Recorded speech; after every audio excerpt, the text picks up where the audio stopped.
Tout le monde en parle. Un accord. Une signature à Washington. Une promesse de paix entre la RDC et le Rwanda. Mais la vraie question est simple. Qu'est-ce qui change vraiment cette fois-ci? Aujourd'hui, l'intelligence artificielle a lu, décortiqué et analysé ce document ligne par ligne pour vous. Dans cette vidéo, l'analyse commence en français, sera suivie du swahili, puis se conclura en anglais. Restez jusqu'au bout. Cette paix sous haute surveillance pourrait bien vous surprendre. Bienvenue. Aujourd'hui, on se penche sur un seul document.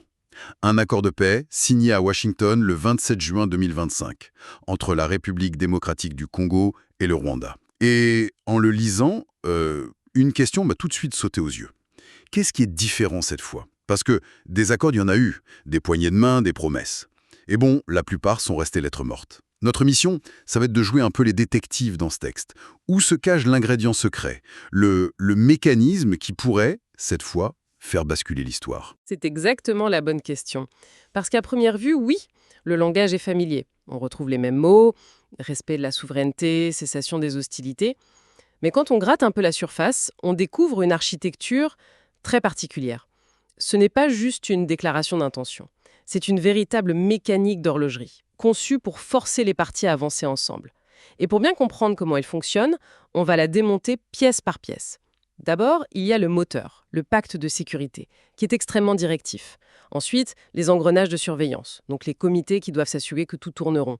Et enfin, le carburant, une vision économique et humaine qui est peut-être, oui, la tentative la plus audacieuse pour changer la dynamique de fond. Parfait. Alors, allons-y, plongeons dans le moteur, le pacte de sécurité.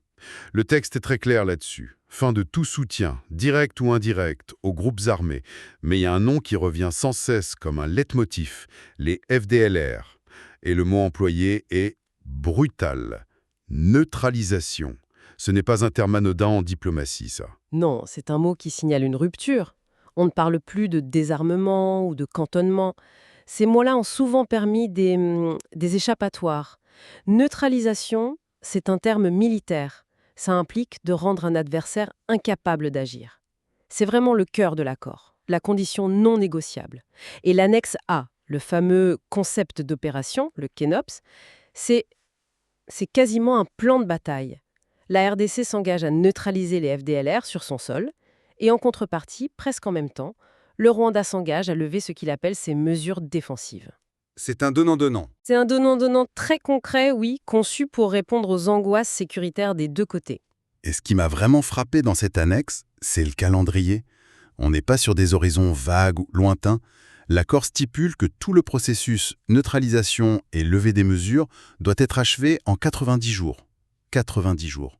Pour démanteler un groupe armé qui est enraciné depuis des décennies dans une région immense et complexe. Honnêtement, c'est réaliste ça? Ou c'est une façon de programmer l'échec pour ensuite pouvoir blâmer l'autre? C'est un pari. Un pari extrêmement risqué, c'est certain. Mais la logique derrière cette urgence, elle est stratégique. Les rédacteurs de l'accord, ils savent que les longs processus de paix sont très vulnérables. Ils se font toujours saboter par des factions qui n'ont aucun intérêt à ce que les choses changent. Du coup, en imposant un rythme aussi intense, l'objectif est de créer un élan irréversible. La phase 1, par exemple, de J+7 à J+15. Donc, dès la première semaine. Oui, voilà, elle est dédiée à l'échange de renseignements et à la planification conjointe. Ça veut dire que dès la deuxième semaine, les états-majors des deux armées sont censés se parler, partager des informations sensibles. C'est un test de confiance immédiat. Et la phase 2, les opérations actives, elle doit commencer avant la fin du premier mois. L'idée, c'est de ne laisser à personne le temps de manœuvrer en coulisses. C'est une thérapie de choc. Une thérapie de choc, d'accord. Mais même avec le meilleur plan du monde, la confiance est la grande absente de cette relation depuis 30 ans. Comment on s'assure que chaque partie respecte ses engagements à la lettre? Et c'est là qu'on arrive au fameux comité de surveillance. Les engrenages de la machine. Exactement. Le JCM et le JEC. Oui, et il faut bien les distinguer, ils n'opèrent pas du tout au même niveau. On pourrait faire une analogie. Le JCM, le mécanisme conjoint de coordination de la sécurité, c'est la salle des machines. C'est un organe purement technique, militaire et renseignement. Il est composé de représentants des deux pays, ils se réunissent tous les mois à tour de rôle à Kinshasa et à Kigali. Leur boulot, c'est le cambouis, c'est l'opérationnel. S'assurer que le plan sur le terrain se déroule comme prévu. D'accord, la salle des machines. Mais on a déjà vu ce genre de structure mixte échouer par le passé. Chacun accuse l'autre de mauvaise foi, de retenir des infos. Qu'est-ce qui empêche le JOC, l'organe politique, de devenir juste une autre tribune pour des accusations stériles? Ah, mais c'est là qu'intervient le vrai changement, la pièce maîtresse du mécanisme.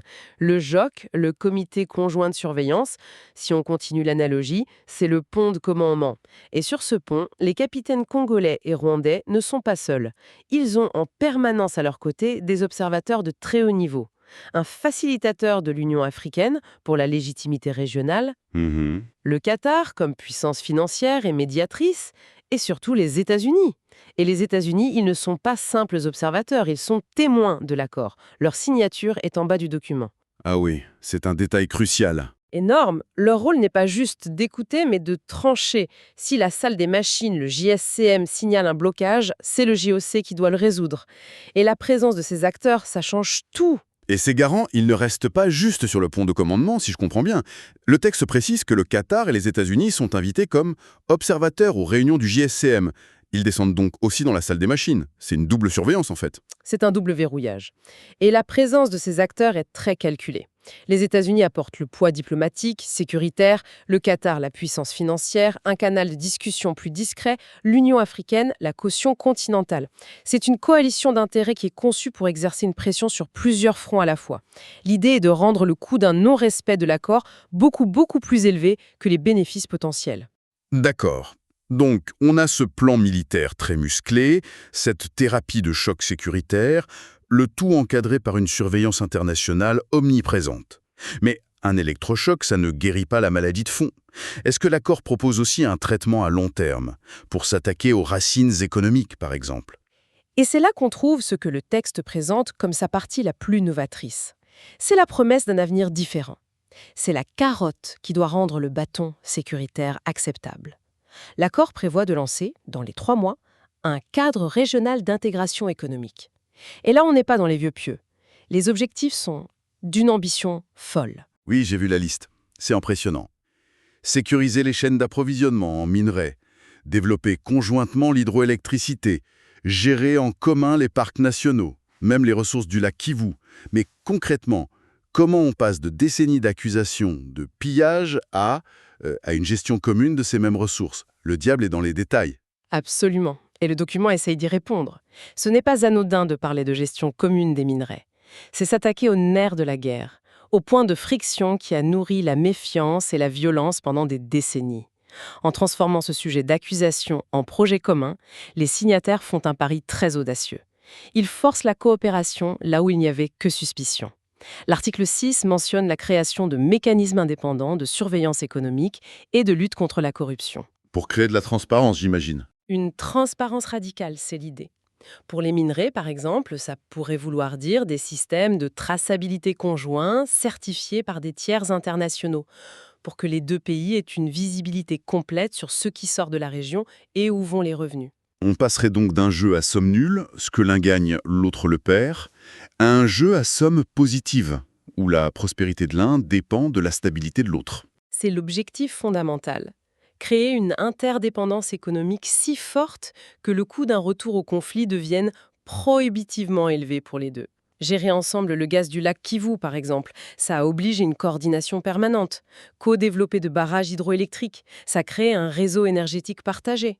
Chaque projet est un fil de plus dans la corde qui lie les deux économies. C'est un changement de paradigme. Les ressources ne sont plus un butin de guerre, mais le fondement d'une paix mutuellement profitable. Si on met tout ça bout à bout, un plan de sécurité radicale, une surveillance intrusive, un projet d'intégration économique, quel est l'objectif final? Si tout se passe comme sur le papier, à quoi ressemble la région dans 5 ou 10 ans? L'annexe A est très explicite là-dessus. Elle nomme ça l'état final désiré. Et quand on lit la liste, on a l'impression de lire une utopie par rapport à la situation actuelle.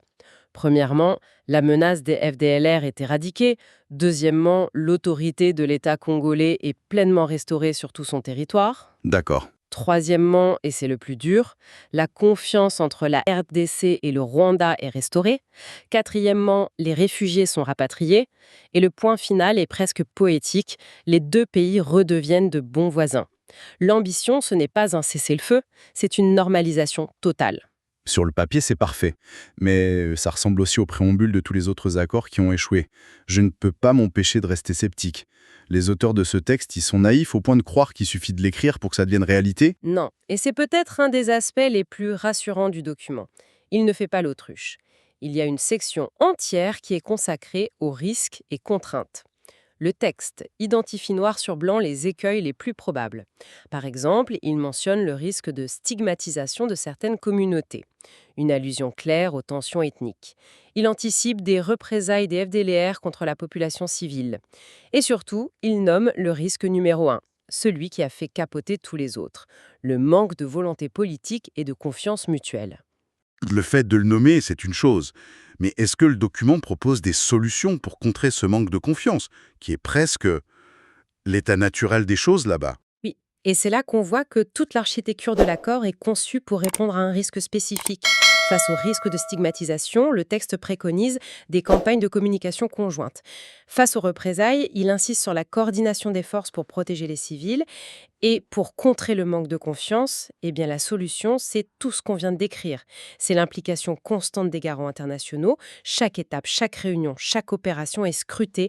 La confiance n'est pas un prérequis, la Cour est conçue pour la fabriquer. La fabriquer par la contrainte. Par la contrainte, par la transparence forcée et par la pression extérieure, en espérant qu'à terme, elle devienne une habitude.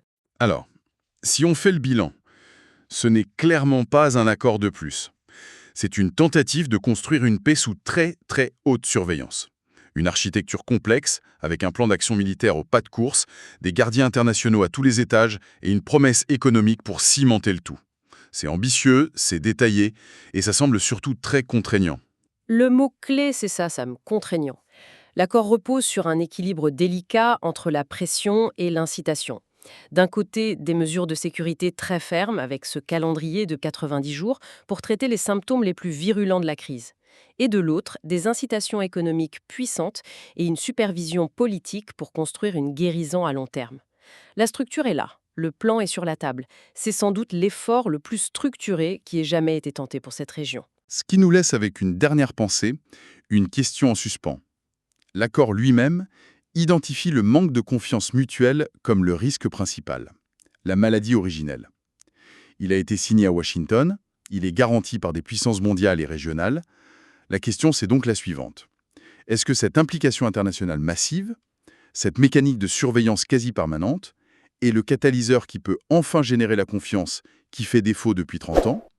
Ou est-ce que ce n'est qu'une structure externe, une sorte d'exosquelette politique, appliquée à un conflit dont les racines sont si locales que dès que la tension se relâchera, tout s'effondrera à nouveau? Ce document offre une carte routière très détaillée, c'est vrai, mais le succès du voyage dépendra entièrement de la volonté des voyageurs. Karibu tena msikilizaji kwenye uchambuzi wetu wa kina. Leo mbele yetu tuna waraka mzito kweli. Ni mkataba wa amani kati ya Jamhuri ya Kidemokrasia ya Kongo DRC na Jamhuri ya Rwanda. Chanzo chetu ni waraka wenyewe rasmi kabisa uliotiwa saini Washington tarehe 27 Juni 2025. Kwa hiyo kazi yetu leo ni kupasua huu mkataba na kuona kama unaweza kuleta mabadiliko kweli au ni maneno tu mengine kwenye karatasi. Na hilo ndilo swali la msingi, sivyo? Kwa sababu hii si mara ya kwanza, mikataba imesainiwa mingi. Lakini kinachovutia kwenye huu, yani hata kabla tujaingia ndani, ni jinsi unavyorejelea nyaraka za nyuma. Unataja maazimio ya Umoja wa Afrika, azimio la Baraza la Usalama nambari 2077, na hasa ule mpango wa pamoja wa kutatua tisho la FDLR, CONOPS. Hii inaonyesha haukuibuka tu. Ni kilele cha mchakato mrefu. Swali ni je, kilele hiki kina msingi imara? Sawa, hebu tuanze na huo msingi wenyewe. Basi, kila mkataba una ahadi kuu. Hapa ahadi ya msingi ni ipi hasa? Waraka huu unajaribu kutatua nini hasa? Tatizo la msingi kama unavyoelezwa kwenye dibaji na hata sehemu ya kwanza ni kuhusu kuheshimiana. Ni kama ile sheria ya kwanza ya ujirani mwema, unajua? Usiingie kwenye eneo langu nami sitaingia kwenye eneo lako. Mkataba unaweka wazi kabisa, mipaka ya DRC na Rwanda lazima iheshimiwe.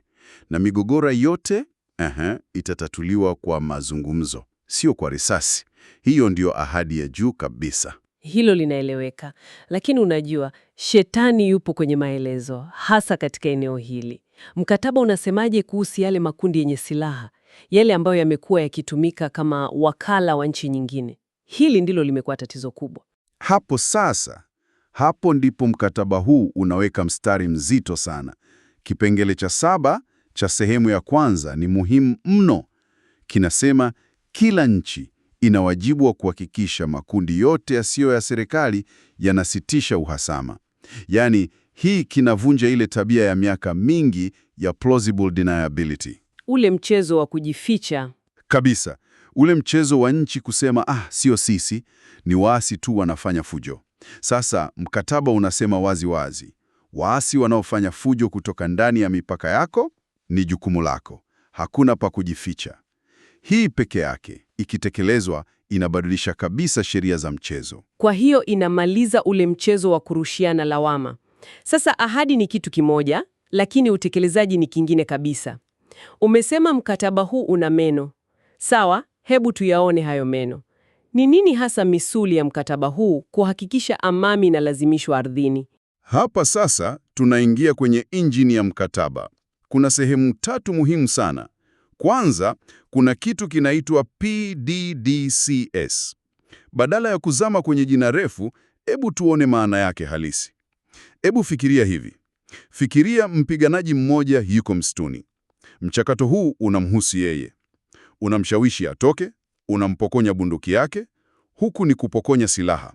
Halafu unamsaidia aache maisha ya wanajeshi, na kisha unamrejesha kijijini kwake. Akiwa na ujuzi mpya, labda ufundi, labda kilimo, yaani anaanza maisha mapya. Ni safari ya kumtoa mtu vitani na kumrudisha kwenye jamii. Hiyo ni picha wazi kabisa, ni kubadilisha wapiganaji kuwa raia. Lakini kuna sharti moja kwenye waraka hapo linalonivutia sana. Linasema kuwajumuisha hawa wapiganaji wa zamani kwenye jeshi la serikali, FARDC au polisi, kutafanyika kwa umakini mkubwa, kesi baada ya kesi, wakizingatia maadili na sheria za kimataifa. Hii inaonekana kama jaribio la kuzuia wahalifu wa kivita kuvaa sare za serikali. Hasa ni kama chujio, ndiyo maana yake. Lengo ni kuhakikisha jeshi la serikali haligeuki kuwa kimbilio la watu waliotenda maovu. Lakini mchakato huu wote wa PDDRCS unahitaji usimamizi wa kijeshi. Na hapo ndipo sehemu ya pili ya misuli inapoingia, ule mpango wa CONOPS. Fikiria CONOPS kama mpango wa vita dhidi ya vita. Ni ramani kamili, ina ratiba, inaelezea hatua kwa hatua jinsi tisho la FDLR litakavyoondolewa. Na nani anasimamia utekelezaji wa huu mpango wa vita? Nani atakuwa uwanjani akihakikisha kila upande unafuata hiyo ramani? Hilo ni swali la dola milioni, na jibu lake ndiyo misuli ya 3 na labda muhimu zaidi. Sehemu ya 3 inaanzisha utaratibu wa pamoja wa uratibu wa usalama, Joint Security Coordination Mechanism au JSCM. Hebu tuifikirie JSCM kama polisi wa mkataba huu. Ndio watakaokuwa ardhini kuhakikisha ahadi za kijeshi zinatekelezwa. Ni chombo kitakachojumuisha maafisa wa jeshi, intelijensia kutoka DRC na Rwanda, wakifanya kazi pamoja. Ngoja kidogo, hapo umenishika. Unamaanisha majenerali wa Kongo na Rwanda ambao wamekuwa wakituhumiana kwa miaka watakaa kwenye chumba kimoja na kupanga operesheni za pamoja. Hilo linaonekana kama jambo gumu sana kuamini. Ni gumu sana, na ndio maana mkataba umeongeza kitu kingine. Kiambatisho kinasema waziwazi. Kwenye mikutano yao ya kila mwezi, Marekani na Qatar watashiriki kama waangalizi. Hili si jambo dogo. Uwepo wao unaweka presha ya kimataifa, unaongeza uwazi. Sio tu majenerali wawili wanakutana msituni. Sasa kuna macho ya kimataifa yanatazama. Hilo ni jambo kubwa. Inaonekana kuna uzito wa kimataifa nyuma ya hili. Sawa. Tumeona misuli ya kijeshi. Lakini vita haviathiri wanajeshi pekee. Vinaumiza raia zaidi. Je, mkataba una moyo? Unazungumziaje uponyaji wa watu walioathirika kwa miongo? Kabisa, na sehemu ya 4 inajibu hilo moja kwa moja.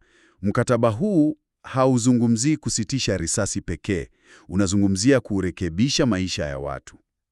Unaweka masharti wazi ya kuwezesha wakimbizi walioko nchi jirani na watu waliokimbia makazi yao ndani ya nchi, yaani IDPs, kurejea makwao. Na sio kurejea tu, bali kwa hiari, salama na kwa heshima. Sio suala la kuwapakia kwenye lori na kuwarudisha. Ni kuhakikisha wanarudi kwenye mazingira salama. Na vipi kuhusu msaada wa kibinadamu? Mara nyingi tumesikia mashirika ya msaada yakizuiwa. Mkataba unaligusia hilo kwa uwazi kabisa. Unasema pande zote mbili lazima ziruhusu mashirika ya kibinadamu kutoa msaada bila vizuizi. Na unasisitiza umuhimu wa MONUSCO, kikosi cha Umoja wa Mataifa, katika kulinda raia. Kwa hiyo, moyo wa mkataba huu, yaani, ni kutambua kwamba amani ya kweli inapimwa kwa jinsi raia wa kawaida anavyoweza kurudi kwenye maisha yake ya kawaida. Hiyo ni picha kamili ya matumaini, lakini matumaini pekee hayajengi nchi. Amani endelevu inahitaji uchumi imara. Na sote tunajua uchumi wa eneo hili, hasa madini, umekuwa kama laana, chanzo cha vita. Je, mkataba huu una meno ya kweli ya kukabiliana na hilo, au ni matumaini tu? Hilo ni swali gumu na mkataba unajaribu kulijibu kupitia sehemu ya 6. Sehemu hii inaanzisha mfumo wa ushirikiano wa kiuchumi wa kikanda.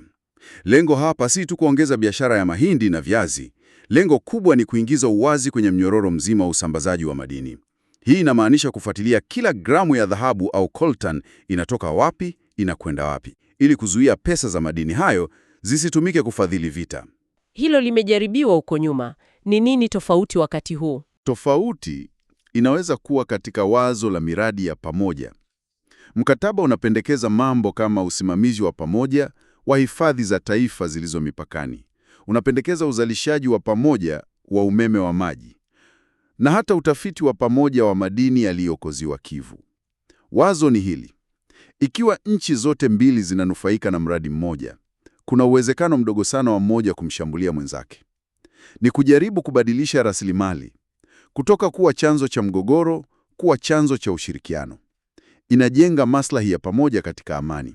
Sawa, hii picha inaanza kuwa wazi sasa. Tuna ahadi za msingi, tuna misuli ya kijeshi, tuna moyo wa kibinadamu na tuna dira ya mustakabali wa kiuchumi. Lakini mchezo wote unahitaji refa. Nani atapuliza filimbi ikiwa upande mmoja utavunja sheria? Nani anahakikisha wanasiasa wanacheza kwa sheria walizojisainia wenyewe? Hapo ndipo sehemu ya 7 inapoingia. Inaanzisha kamati ya pamoja ya usimamizi, Joint Oversight Committee, JOC. Kama JSCM ni polisi ardhini, basi fikiria JOC kama mahakama au sijui baraza la wazee la mkataba huu. Hiki ndicho chombo cha juu kabisa cha utatuzi wa migogoro. Kazi yake ni kupokea malalamiko, kuchunguza madai ya ukiukwaji na kusaidia kutafuta suluhu. Na nani wako kwenye hili baraza la wazee? Muundo wake unavutia sana na unaonyesha uzito wa mkataba huu. Ndani yake kuna wawakilishi wa ngazi za juu kutoka DRC na Rwanda. Lakini, na hili ni muhimu sana, usimamizi wake uko chini ya wawezeshaji watatu wa nje. Mwakilishi kutoka Umoja wa Afrika, mmoja kutoka Katari na mwingine kutoka Marekani. Hii inamaanisha nchi hizi mbili haziwezi tu kututupilia mbali malalamiko. Kuna wadhamini wa kimataifa wanaosimamia mchakato. Hilo linatia nguvu kweli. Sasa, baada ya kupitia haya yote, ahadi, misuli, moyo na refa, kila kitu kinaonekana kipo mahali pake.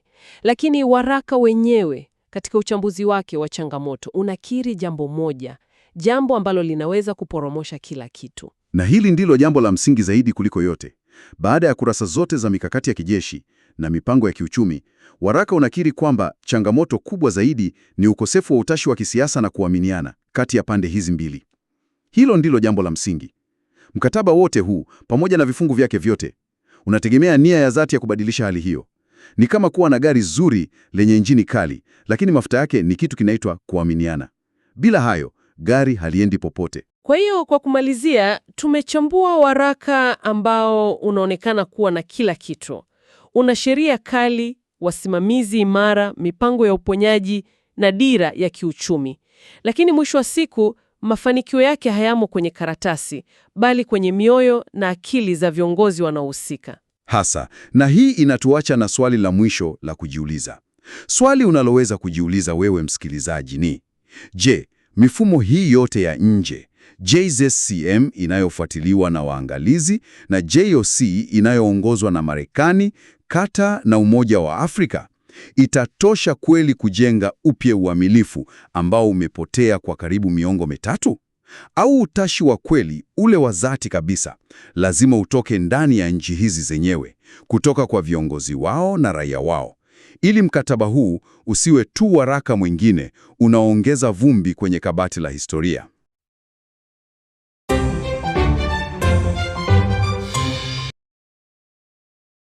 Welcome back to the deep dive. You know, whenever we talk about peace agreements in the Great Lakes region of Africa, specifically between the DRC and Rwanda, there's this collective sigh, right? Oh, absolutely. It's almost like Groundhog Day, but with, much higher stakes. You get compassion fatigue just reading the headlines. Exactly. We've all seen the handshake photos and the fancy hotels. We've read the press releases. And then almost always we watch the ceasefires just collapse. Before the ink is even dry. It's a real cycle of cynicism. It is. But today we're looking at something that feels, well, it feels structurally different. We've got our hands on a document signed in Washington, D.C. on June 27th, 2025. The peace agreement between the Democratic Republic of the Congo and the Republic of Rwanda. That's the one. And the reason we're doing a deep dive on this is because of the sheer granular detail of the plan inside. It's dense. It is dense. Yeah. And honestly, just calling it a peace agreement, it almost sells it short. This isn't some aspirational memo. This is a technical blueprint. It's a CONOPS, a concept of operations. Right. And the players are significant. You have Therese Kekwamba Wagner for the DRC, Olivier Nduhungirehe for Rwanda, but the witness is key. The United States, represented by Marco Rubio. And the African Union is there too. That U.S. presence at that level signals a massive shift. It moves the American position from we support peace in principle to we are underwriting this specific plan. Exactly. When a senior U.S. official signs as a witness in D.C., it means American diplomatic prestige is now leveraged against the success of this thing. So our mission today is to decode what exactly they're underwriting. We're going to strip away the legalese, look at this harmonized plan, and try to understand this simultaneous action idea. In that timeline, we have to talk about the timeline. When I first saw the D-Day schedule, I honestly thought I was misreading it. We will get there, but let's start with the core of it. The document calls it the Harmonized Plan for the Neutralization of the FDLR and Disengagement of Forces. It's a mouthful. It is, but it's the center of the universe here, because it addresses the classic chicken and egg problem that has just paralyzed the region for 30 years. Okay, so break that down for us. Well, the dynamic is this. Rwanda says, we have security concerns. The FDLR, the group linked to the 1994 genocide against the Tutsi, is operating in eastern Congo. Until they are gone, we are not safe. And the DRC's response? The DRC says, we can't secure our own country until Rwandan troops stop backing rebels and, physically leave our soil. So it's been a standoff. You go first. No, you go first. So how does this 2025 document solve that? It tries to solve it by saying, nobody goes first. Everyone jumps at the exact same time. It is built on the concept of simultaneous action. Which, that sounds great in a DC boardroom, but what does that actually look like in the Kivu jungles? Is it like synchronized swimming? In a way, yeah. The document defines a desired final end state. It's got 3 pillars that have to stand together. 1, the FDLR threat is eradicated. 2, Rwanda's defensive measures are lifted. And 3, state authority is reestablished. You can't have one without the others. You can't. The text is explicit. The DRC's job is neutralization. Yeah. We're talking kinetic military action. Rwanda's job is disengagement. Now, I want to pause on the players here. You hear a lot about M23 or the AFC in the news, but this plan seems laser-focused on just the FDLR and Rwanda. And that is a critical distinction. Glad you brought it up.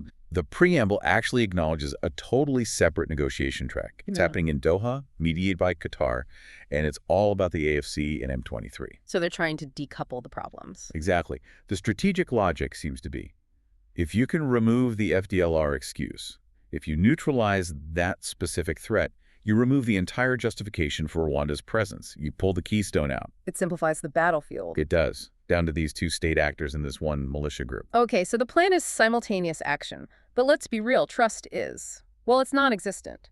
The document's own appendix lists lack of mutual political will as a huge risk.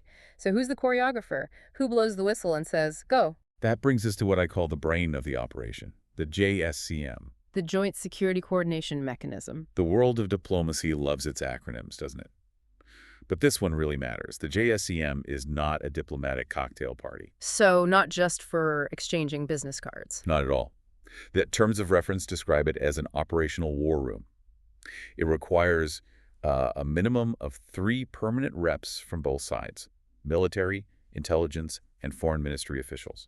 So you're telling me you have intelligence officers from 2 countries that have effectively been at war, sitting in the same room, looking at the same maps? That is the mandate. Their job is to identify, assess, and locate the FDLR. They have to share coordinates. I mean, can you just imagine the tension in that room? And who stops them from just lying to each other? The chaperones. The agreement specifies third-party participation. It says the United States and Qatar will have defense attachés or reps sitting in on these JSCM meetings as observers. So they're the referees. I'd call them verification agents. If the DRC says, we hit this camp at these coordinates, and Rwanda says, no, you didn't, our intel shows they're still there, the U.S. observer is one who can, look at the satellite data and make a call. It adds layer of accountability. And shame, frankly. You don't want to get caught lying in front of the U.S. defense attaché. There's a little logistics detail in here that I just loved. It's small, but it says so much. The meetings alternate between the DRC and Rwanda, standard. But then it says, the host country pays for the logistics of that meeting. That's brilliant, isn't it? It's such a dad move. Like, you want a party, you pay for the pizza. It forces buy-in. It's psychological. If you're paying for the hotel and security for the Rwandan delegation to come to Goma, you have a financial stake in that meeting actually producing something. It's about sovereignty, not charity. Okay, let's get to the part that made your jaw drop. The timeline. Peace processes are usually measured in years. Phase 1. Confidence building, lasts 6 months. Right. This document doesn't use a calendar. It operates on D-days. D-Day being the start of operations. And the schedule is, well, aggressive is an understatement. It's frantic. Walk us through it. Okay. Phase 1 is preparation. It runs from D+7 to D+15. That's 1 week.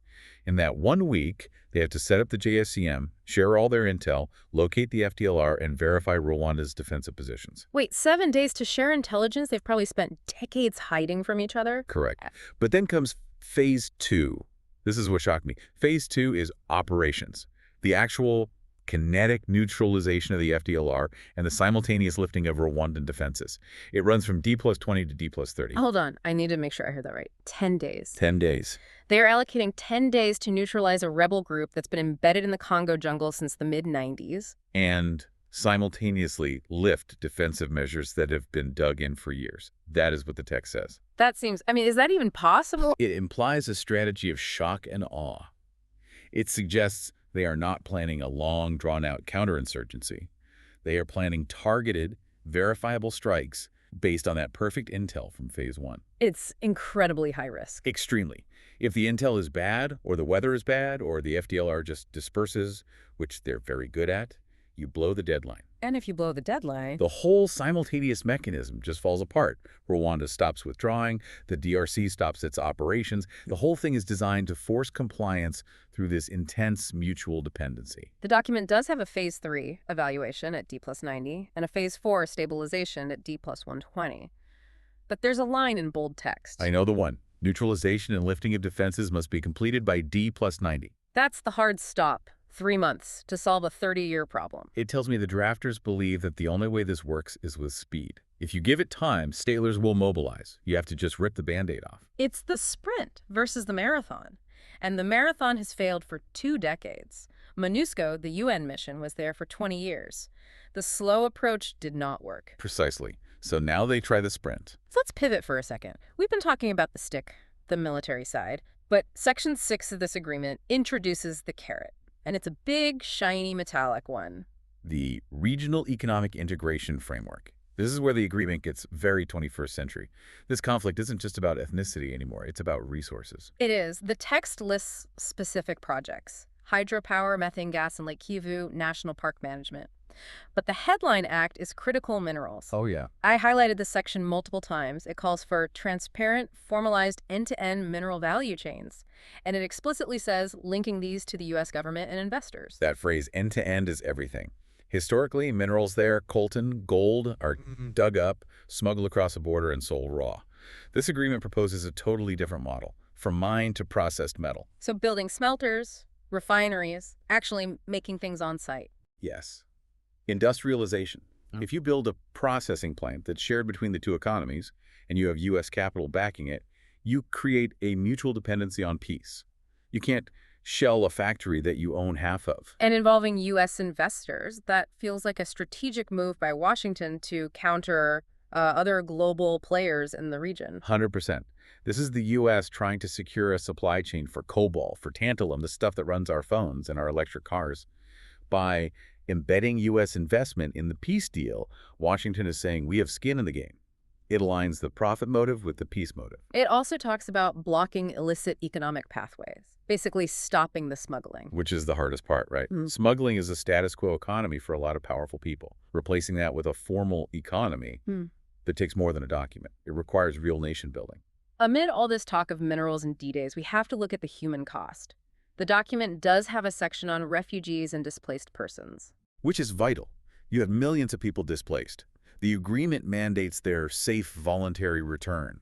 It's trying to reactivate old mechanisms that have been dormant for years. But what about the combatants? What happens to the guys with the guns? Right. Usually you see this sort of, DDR program, disarmament, demobilization, reintegration. You give a rebel some cash and hope for the best. This document takes a much harder line. I noticed that. It says reintegration into the FARDC, the Congo army, is case by case, not automatic. And look at the criteria: moral and physical fitness, and specifically the absence of serious violations of international humanitarian law. That is a very high bar in a conflict known for its brutality. It is. If you enforce that strictly, a lot of these fighters are not getting into the army. So the question is, where do they go?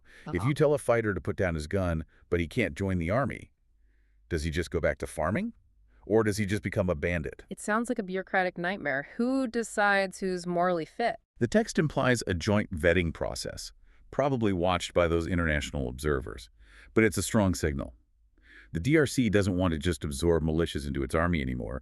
They're trying to professionalize. The agreement also demands unhindered and unconditional humanitarian access. A critical demand. Okay. Aid agencies have been blocked and attacked for years. This is a direct order to let the trucks through. Whether the guy at the checkpoint listens is, another story. Which brings us back to disputes. We talked about the JSCM, the operational room, but what happens when the colonels start yelling? Or the intel doesn't match? Who's the final judge? It goes upstairs to the JOC, the Joint Oversight Committee. Another acronym? Of course. The JOC is the political layer. This is where the heavy hitters sit.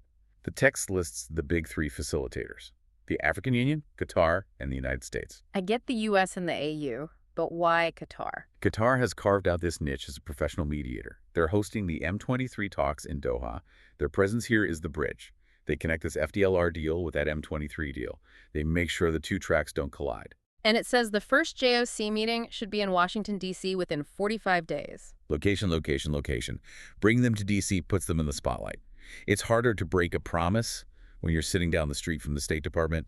It keeps the pressure on. Before we wrap, I want to look at the risk section in the appendix. It's rare to see a peace deal so openly list how it could fail.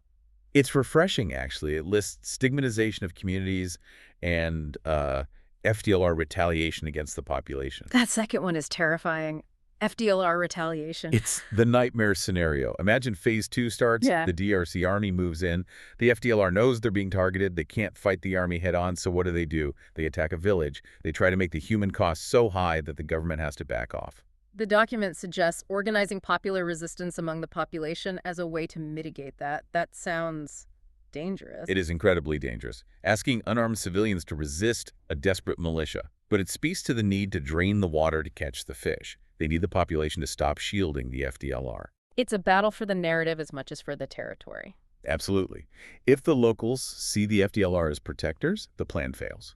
If they see them as the obstacle to peace and those factories we talked about, then maybe the dynamic shifts. You know, looking at this whole thing, there's one sentence that really haunts me. It's under logistical support. It says, for the actual operations, the fighting, the moving troops, each country finances its own activities. The pay-your-own-way clause. There is no big UN trust fund, no EU pot of gold. The DRC pays for neutralization. Rwanda pays for its withdrawal. It completely flips the script on the so-called peace industry. Usually, peace talks are a way to secure donor funding. This is, if you want peace, you pay for the gas. So I have to ask the provocative question. In a region where war has been an economic engine, is pay your own way the secret to ownership? Or is it the fatal flaw because they just can't afford the peace? That is the question of the decade, right? War is expensive, but real peace operations are not cheap either. If the DRC runs out of money on D+15, does the whole thing just stop? I guess we'll know by D+90. We will. The clock is already ticking. Yeah. And unlike before, we have a very clear scorecard to judge it by. We'll be watching. Thanks for listening to this deep dive into the 2025 Congo-Rwanda peace agreement. There's a lot more to unpack, but for now, keep your eyes on the calendar. We'll catch you on the next one. Tout le monde en parle. Mais maintenant, vous savez, la structure est là. Les mécanismes aussi. La seule question qui demeure, la volonté politique suivra-t-elle ?